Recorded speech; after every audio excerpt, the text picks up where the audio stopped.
le 30 novembre.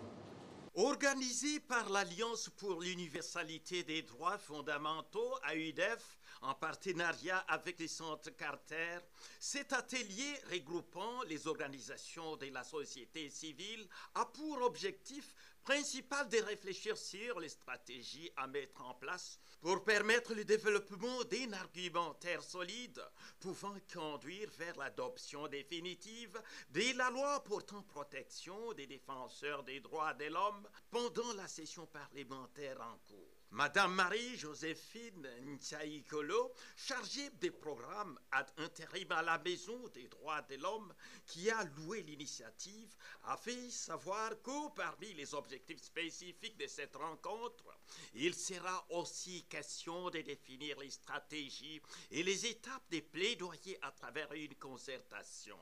Une insertion corroborée par Isaïe Bamogo, officier des droits de l'homme au BCNUDH. À en croire le président de l'Alliance pour l'universalité des droits fondamentaux, AUDF, Maître Henri Wemboloa Ochudi Kenge, cette démarche consiste de faire adopter coûte que coûte la loi de protection des défenseurs des droits de l'homme conforme aux standards internationaux parlés par les bons pendant la session de septembre 2023 qui clôture cette législature. Parmi les stratégies proposées par les défenseurs des droits de l'homme, on voudrait une synergie pour faire le suivi au niveau du Parlement.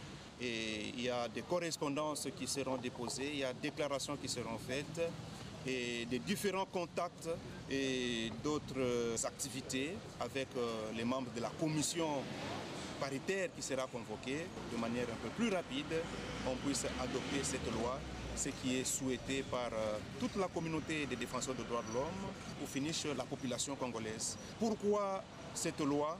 C'est parce que la République démocratique du Congo a ratifié plusieurs conventions internationales qui garantissent les droits et les libertés fondamentales qui sont dans notre Constitution à partir de l'article 11 jusqu'à l'article 60. Et il faudrait des personnes qui se mettent debout pour promouvoir et protéger ces droits de l'homme à travers multiples activités.